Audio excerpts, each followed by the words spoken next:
गुरु जी बताइए कि आप अयोध्या आए हैं तो अभी भी कर रहे थे। इसको किस रूप में देख रहे हैं आप? जयकारा शेरा वालिदा बोल सांचे दरबार की जय। बोलो सियावर रामचंद्र जी जय। जय। आपने पूछा 500 साल। 500 साल हमें इकट्ठे होने में लगे और हमारे जो सरकार आई, प्रधानमंत्री जी आए, दृढ़ निश्चय वाले, उनके साथ पूरी टीम, उनके संकल्प को पूरा करने के लिए उनके साथ, और उससे भी ज्यादा कि पूरा देश मोदी जी के साथ। ये 500 साल के बाद अयोध्या नगरी में प्रभु राम कल आएंगे। कल हम सभी पूरे देशवासी और मेरे सभी आप पत्रकार बंधुओं, मैं आप सबके द्वारा पूरे देश को, पूरे विश्व को, ये जो दिन मोदी जी कल हमें देने वाले हैं, प्रभु श्री राम जी की कृपा से ये दिन हमारे देश के लिए तरक्की भरा हो, उन्नति भरा हो। क्योंकि भगवान श्री राम जी ने अपने जीवन रूपी में हमें यही शिक्षा दी थी कि एक न्यायपूर्ण राजा, एक धर्मपूर्ण राजा और एक सच्चा प्रेम की मिसाल कायम करने वाला राजा। ऐसे ही हमारा देश इस चीज को अपनाए, प्रभु राम जी की भक्ति की ओर बढ़ते हुए अपना व्यवहार बदले और हिंदुस्तान की पहचान जो 500 साल पहले थी वो आज फिर हमारे देश में लौट आए। बहुत गुरु जी एक सवाल छोटा सा। अद्भुत, आदित्य, कोई शब्द नहीं। मैं कह रहा हूं कि मैं अयोध्या नहीं आया, पहली बार अयोध्या आया, लेकिन भगवान राम जी सीने में थे, उतनी ही पीड़ा सीने में भी थी कि हम सब होते हुए फिर भगवान राम जी को हम स्थान पे नहीं ला रहे।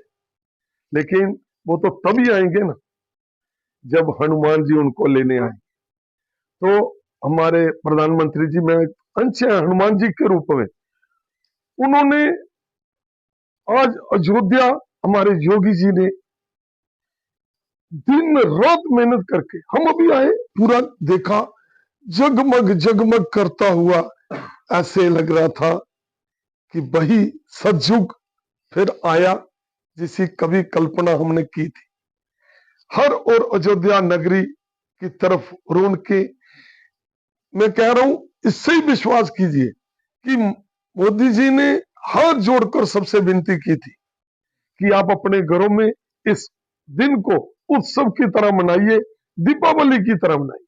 और मैं बार बार वैष्णो देवी से भी सबको बोलता रहा, और आप इस दिन को सच्चे मन से दीपावली की तरह मनाइए, क्योंकि कल जो प्राण प्रतिष्ठा होने वाली है उसके उपलक्ष्य में उन्होंने देशवासियों से मांगा क्या कि आप सच्चे हृदय में प्रभु राम जी को हृदय में धारण कीजिए और इस उत्सव को दीपावली की तरह मनाइए। और सबको बोला कि आप 23 तारीख के बाद प्रोग्राम 24 तारीख के बाद बनाइए।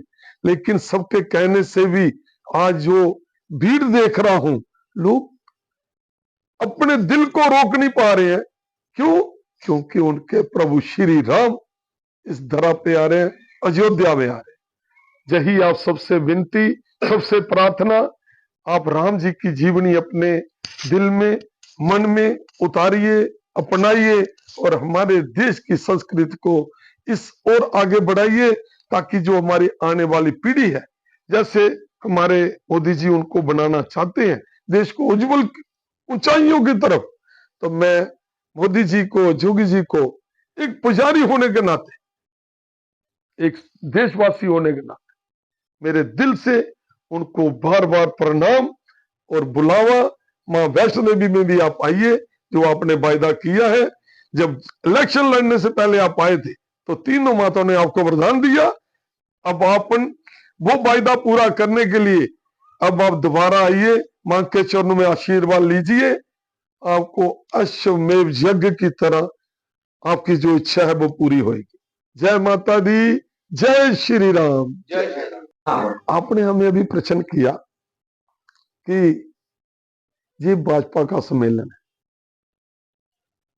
छोड़िए इस बात को, आप खुद ही तो सोचिए। आज एक चीज तो सामने आ गई कि भगवान राम जी का जो स्थान बनने जा रहा है, होती है बहुत लगी, सबकी वो होती है कल काम आ रही है जब हमारे प्रधानमंत्री जी उसका प्राण प्रतिष्ठा करेंगे। लेकिन एक चीज, वो तो सबको निमंत्रण दे रहे थे, सबको उसको हिस्सा बना रहे थे, लेकिन वो खुद ही सारे कह रहे हैं ये तो भाजपा ही कर रही है, ये भाजपा ही कर रही है, ये भाजपा। पूरे देश में पता चल रहा है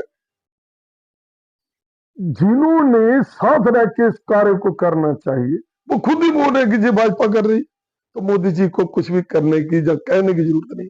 हम तो एक ही बात दिल से अपने देश की तरफ से कि आप आगे बढ़िए, हम सब आपके साथ हैं।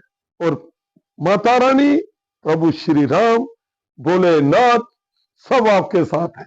क्योंकि जहां जहां भी आप गए हैं, जिस जिस कार्य को भी आपने संभाला, जिस जिस कार्य का आपने वायदा किया, उसको आपने पूर्ण किया।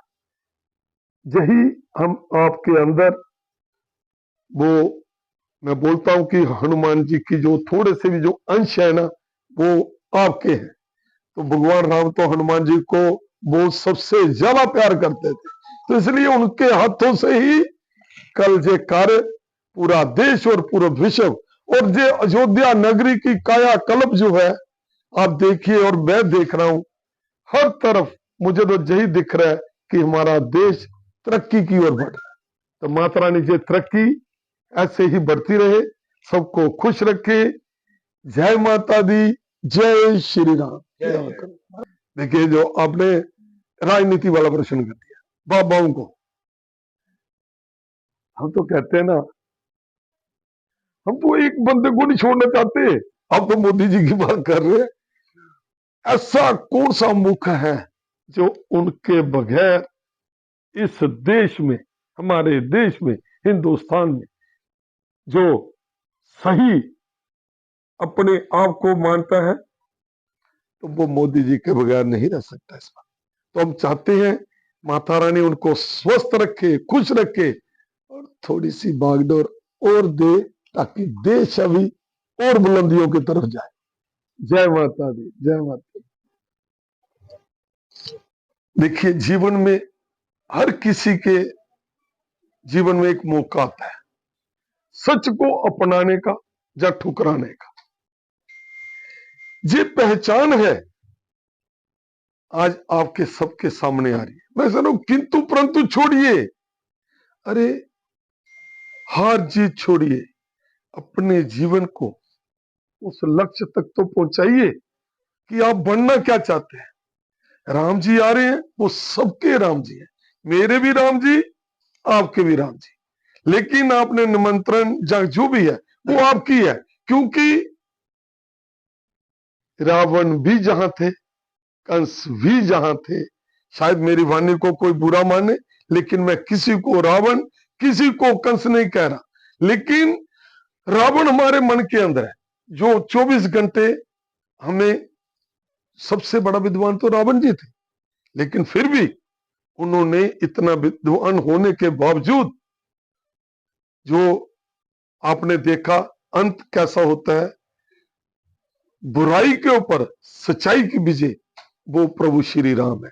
लेकिन उससे भी ज्यादा बात जो आपको बताऊं, आखिर में जो आखिर जब मुक्ति का समय आता है, आखिरी सांस लेता है, अगर एक बार राम बोलने से वैकुंठ धाम मिलता है, तो आप अगर जीते जागते राम नाम बोलेंगे तो आप तो सीधे प्रभु चरणों में पहुंच जाएंगे। जय माता, जय माता दी, जय करा शेरा वाली दा, बोल सांचे दरबार की जय करा प्रभु श्री राम जी दा, बोल सांचे दरबार की जय।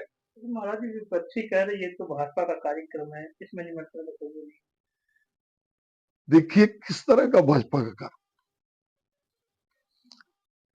कोई भी है, कहते हैं कि जो कार्य करेगा क्या वो श्रेय नहीं लेगा?